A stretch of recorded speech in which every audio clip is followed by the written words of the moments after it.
팀 켈러의 하나님을 말하다에서 발제하였습니다. 11장 종교와 복음. 기독교는 종교가 아니라 복음이다. 기독교는 인간의 가장 큰 문제로 죄를 꼽는다. 그렇다면 해결책은 무엇인가? 다른 종교들이 구원을 추구하는 방식으로 제시하는 길과 예수의 복음이 설명하는 방법 사이에는 심오하고도 근본적인 차이가 있다. 다른 주요 종교는 창시자, 곧 구원의 길을 보여주는 스승이 있다. 오로지 예수만이 실제로 자신이 구원의 길이라고 주장했다. 이는 너무도 엄청난 차이이다.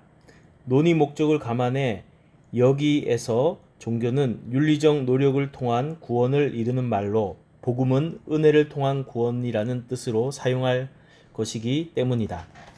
로버트 루이스 스티븐슨의 지킬 박사와 하이드 씨의 기이한 사례에서 지킬은 스스로 도무지 섞일 수 없는 선과 악의 결합체라는 사실을 깨달았다.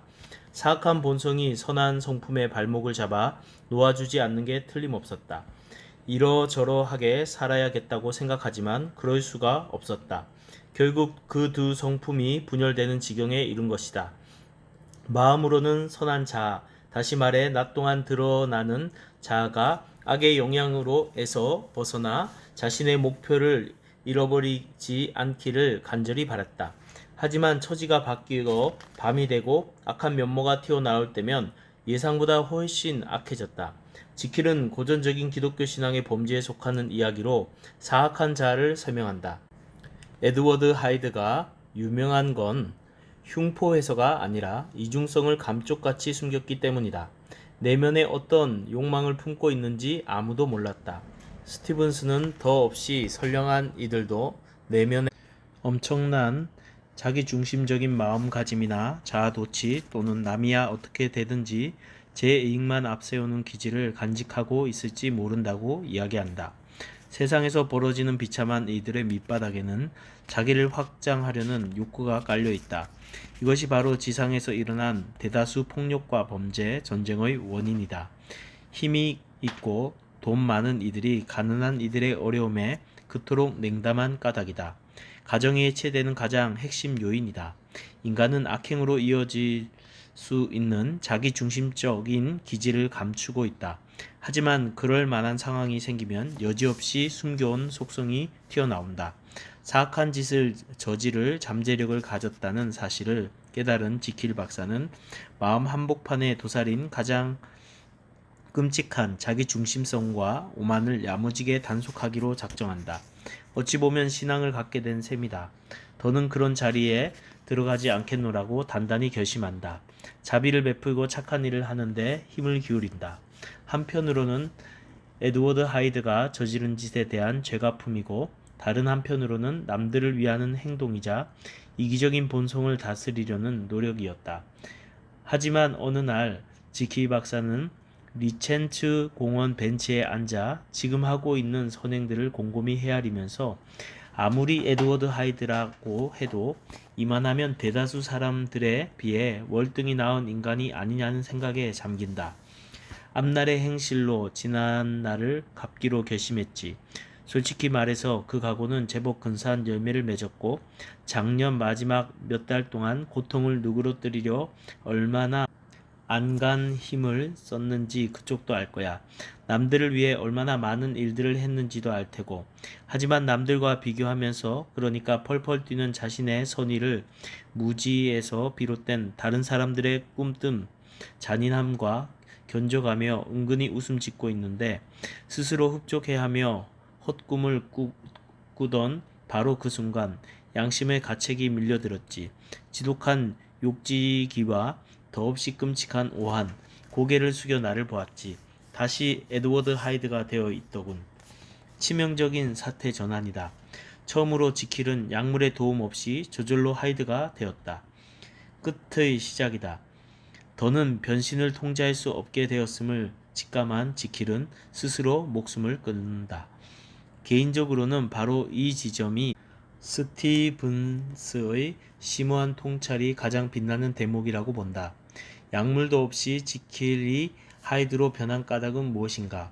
보통 사람들과 마찬가지로 지킬도 스스로 죄인임을 알고 있다. 그러기에 선행을 차곡차곡 쌓아서 그 죄를 덮어보려고 절박하게 발부둥친다. 하지만 아무리 애를 써도 교만과 자기 중심성의 기세는 꺾이지 않고 도리어 더 사나워지면서 그를 우월감과 자기의 교만으로 몰아간다. 그리고 지킬은 돌연히 하이드가 된다. 선한 행실에도 불구하고가 아니라 바로 그 선한 행실 때문에 말이다.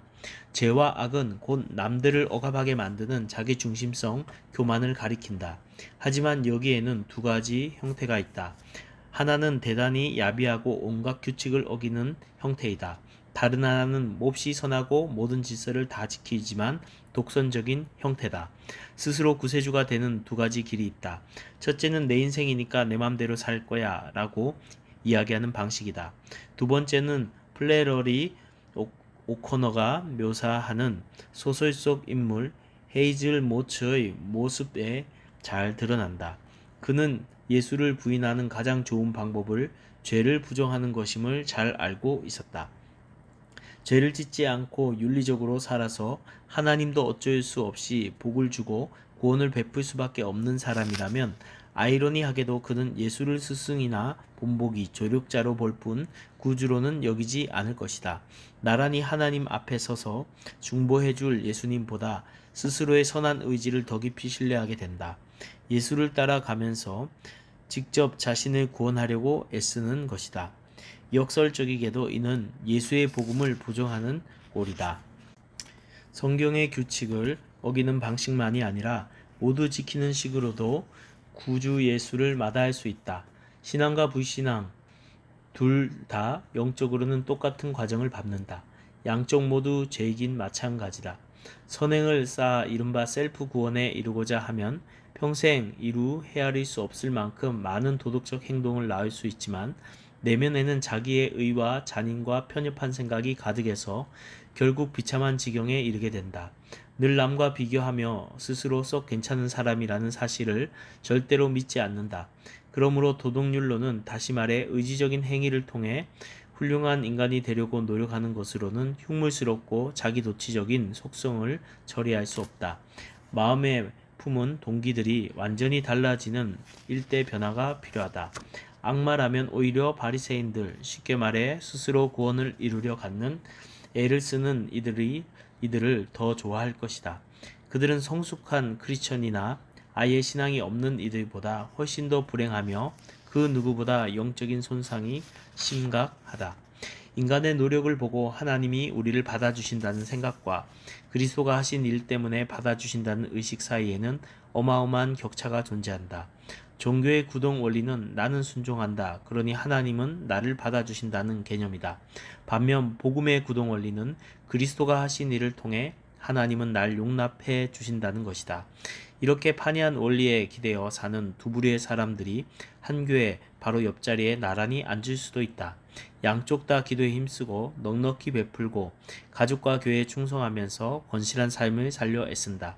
하지만 그들의 동기는 전혀 다르다. 영적인 전체성도 딴판이다. 그리고 그런 부류의 삶이 불러오는 결과도 완전히 다르다. 가장 큰 차이는 동기에 있다. 종교를 쫓는 이들은 두려움 때문에 거룩한 표준을 지키려고 한다. 순종하지 않으면 이 생과 내 생에서 하나님의 은총을 모두 잃어버리리라고 생각한다. 반면 복음을 따르는 이들은 그리스도 덕분에 이미 받은 은총에 감사하는 마음에서 순종한다. 도덕주의자들은 버림받을까봐 두려워 마지못해 순종할 따름이지만 크리스천들은 자신을 위해 목숨을 내어주신 분을 기쁘게 하고 닮아가려는 염원에서 흔쾌히 복종한다. 또 다른 차이는 정체성과 자존감의 문제다.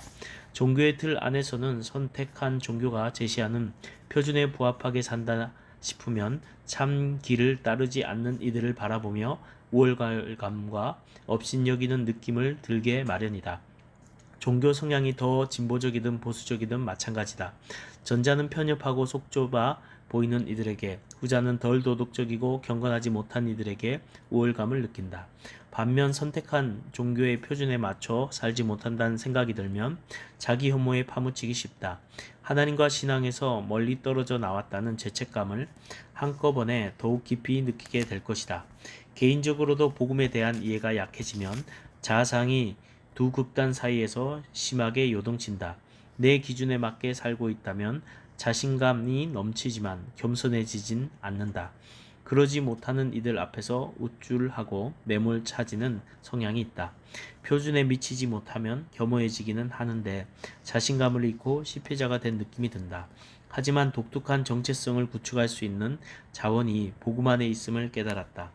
나는 흠투성이임에도 불구하고 아니 그 사실을 기꺼이 인정하는 까닭에 은혜로 용납받았다. 내게는 너무 흠이 많아 예수님이 대신 죽을 수밖에 없었지만 그런 내가 한없이 사랑스럽고 소중한 그리스도는 서슴없이 그 죽음을 받아들였다는 것이 바로 복음이다. 이는 사무치게 겸손과 깊은 자존감을 동시에 가져온다. 젠체와 징징거림을 단번에 누그러뜨린다.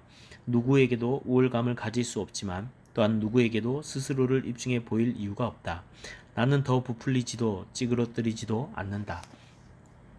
종교와 복음은 다른 신념과 관심을 가진 이들을 대하는 방식에서도 근본적인 차이를 보인다.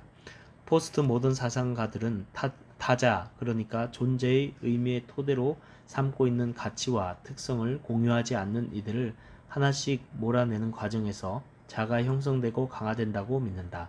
흔히 자신이 아닌 남들을 지목하는 방식으로 스스로를 규정한다.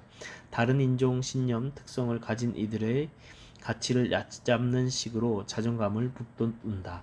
그러나 복음의 정체성은 조화롭고 공정한 사회 질서를 세워갈 토양을 제공한다. 크리스천의 가치와 소중함은 누군가를 배척하는 마음가짐이 아니라 우리를 위해 배척당하신 주님을 통해 빚어진다. 주님의 은혜는 종교보다 훨씬 더 깊이 나를 겸손하게 한다. 난 너무 흠이 많아서 스스로의 노력으로는 구원에 이를 가능성이 전혀 없기 때문이다. 하지만 다른 한편으로는 종교와 비할 수 없을 만큼 강한 확신을 준다. 하나님이 조건 없이 용납하고 받아주신다는 사실을 확신하기 때문이다. 인간의 어려움과 고통을 다루는 방식에 관해서도 종교와 복음은 다른 길을 제시한다. 도덕주의 종교는 신자들에게 곧바르게 살면 하나님으로부터 존경과 사랑을 받을 자격이 있다고 확신을 심어준다. 유복하고 행복한 삶을 살 자격이 생긴다고 믿는다. 그러다 삶이 틀어지기 시작하면 도덕주의자들은 심신이 쇠약해지리 많지 심각한 분노에 시달린다. 남들보다 더 나은 삶을 살았다고 믿고 하나님께 맹렬하게 분통을 터뜨리거나 마땅히 살아야 하는 삶을 살지 못했거나 기준에 맞추지 못했다는 느낌을 떨쳐내지 못해서 스스로에게 몹시 화를 내게 될 것이다. 하지만 복음은 삶이 삐그덕 된다 하더라도 꼬리에 꼬리를 무는 쓰라린 상처와 자기 비난이나 절망에 빠지지 않도록 붙들어준다. 복음에 기대는 이들은 착하게 살면 만사가 다 풀리리라는 종교의 기본 전제가 잘못되었음을 잘 알고 있다. 예수님은 여태 지상에 존재했던 그 누구보다 윤리적으로 올바른 분이었지만 가난과 거절, 부당한 대접, 심지어 가혹한 고문으로 점철된 삶을 살았다. 몇 년 전 리디머 교회에 갓 나오기 시작한 여성을 만난 적이 있다.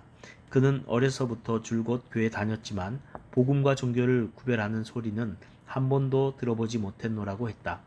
언제나 넘치도록 선하게 살면 하나님이 받아주실 거라는 이야기뿐이었다. 그러면서 새로 들은 메시지가 겁난다고 했다. 뭐가 겁나냐고 물었더니 그가 대답했다. 선한 행실로 구원을 받았다면 하나님이 요구하거나 격해하실 일에 대해 한계가 있을 겁니다. 세금을 내고 권리를 얻는 식이랄까요? 스스로의 의무를 다하면 나는 일정한 수준의 삶을 살 자격이 생길 거라고 생각했어요.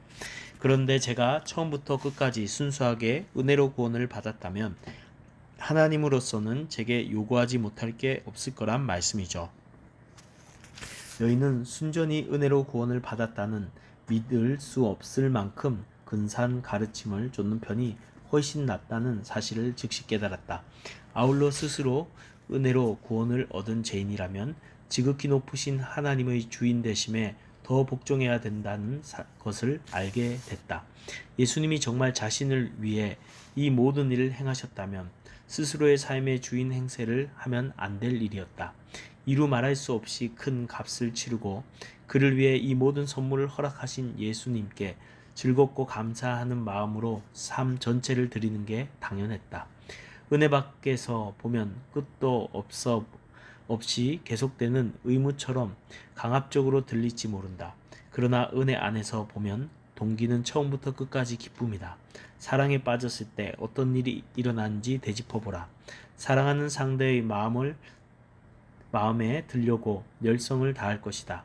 사귈까요? 라든지 더 나아가 결혼해 줄래요? 라고 물었을 때 상대방이 좋아요 라고 대답했다 치자. 그럼 얼씨구 이제 됐다. 지금부터 뭐든지 내 맘대로 할 수가 있겠어 라고 하겠는가? 두말할 필요 없이 아닐 것이다. 사랑한 상대가 이러저러하게 해달라고 이야기하기를 기다리지도 않을 것이다. 상대를 어떻게 하면 즐겁게 하고 기쁘게 할 수 있을지 궁리하게 될 것이다. 사랑하는 이의 마음과 생각에 따라 먼저 내 행동이 딴판으로 달라질 것이다. 강요나 의무감 따위는 전혀 없이 말이다.